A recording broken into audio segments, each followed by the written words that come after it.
அஸ்ஸலாமு அலைக்கும் ஃப்ரெண்ட். நல்லா இருக்கிறீங்களா? இங்கே வாங்க, இங்கே பாருங்கள். முட்டை உடச்சி ஊற்றுற முட்டை குருமா பரோட்டாவுக்கு தான். ஆமாம், பரோட்டா, சப்பாத்தி, சாதத்துக்கும் நல்லாயிருக்கும், இட்லி தோசைக்கும் நல்லாயிருக்கும், எல்லாத்துக்குமே நல்லாயிருக்கும்.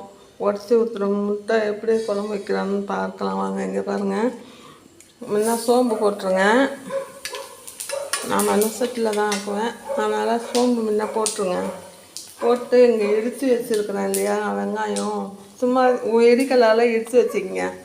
ஆமாம், அதையும் போட்டுருங்க. போட்டு நல்லா வணக்கி விட்ருங்க. இது வணக்கணுன்னா சிகப்பு நிறமாக ஆனோன்னா அதுக்கப்புறம் இந்த பெரிய வெங்காயம் போடுங்க. 2 தக்காளி பழம் ஆக்கி வச்சுருக்கேன், 3 முட்டை உடச்சி வச்சுருக்கேன். இது முந்திரியும் சும்மா இவ்வளோண்டு தேங்காயும் சேர்த்து அரைச்சி வச்சுருக்கேன். கரம் மசாலா கொஞ்சம், சோம்புத்தூள் கொஞ்சம். சரிங்களா? நான் வெங்காயம் வதக்கிட்டு காமிக்கிறேன் பாருங்கள் ஃப்ரெண்ட். இப்படி நல்லா வதங்கினோன்னே இந்த பெரிய வெங்காயம் இருக்குது இல்லைங்களா, சும்மா ஒரு காவாசி பெரிய வெங்காயத்தில் நான் சும்மா கொஞ்சமாக தான் குழம்பு கூட்ட போகிறேன், அதனால் சும்மா காவாசி அதையும் போட்டு நல்லா வதக்கிங்க. இது வதக்கி பொன்னிறமாக ஆனோடனே கொஞ்சம் வதக்கி நல்லா கொஞ்சம் பொன்னிறமாக ஆனோடனே இந்த தக்காளி, சரிங்களா, அதிலே கரம் மசாலா கொஞ்சம். நான் வந்து கரம் மசாலா போடுறதுனால நான் மிளகாத்தூள் போட மாட்டேங்க. காரம் எனக்கு இதுவே போதுமானது. உங்களுக்கு வேணும்னா காரமும் உப்பும் சேர்த்து உங்களுக்கு டேஸ்ட்டுக்கு தகுந்த மாதிரி போட்டுக்கோங்க. இது வந்து சோம்புத்தூள், தேங்காய் பால், கொத்தமல்லி தூள் வந்து 1 ஸ்பூன் போட்டால் போதும். ஆமாம், 1 ஸ்பூன் போட்டால் போதும். நீங்கள் பாருங்கள், நல்லா வணக்குதான். 1 ஸ்பூன் போடுங்க கொத்தமல்லி தூள். முட்டை லாஸ்ட்டில் நான் ஃபினிஷிங்கில் காமிக்கிறேன், சரிங்களா? இங்கே பார்த்தீங்கன்னா எனக்கு காரத்துக்கு 3 பச்சை மிளகா உடச்சி போட்டுக்கிட்டேங்க. ஆமாம், அதிலேருந்து கொஞ்சோண்டு கரம் மசாலா போட்டுக்குவேன்.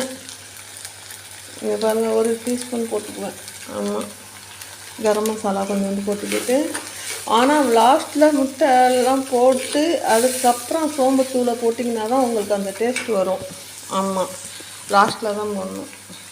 இந்த கொத்தமல்லி தூள் 1 ஸ்பூன். ஆமாம், இவ்வளோதாங்க. லாஸ்ட்டில் நான் முட்டையை உடச்சி ஊற்றி காமிக்கிறேன், சரிங்களா? ஆமாம்,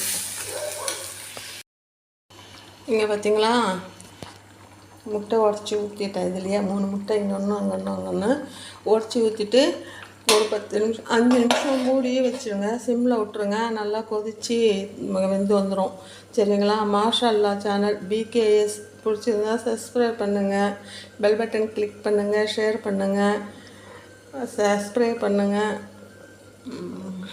அஸ்ஸலாமு அலைக்கும் ரஹ்மத்துல்லாஹி வபரகாத்துஹு. எல்லா புகழும் இறைவனுக்கே. துவா செய்யுங்க. அஸ்ஸலாமு அலைக்கும்.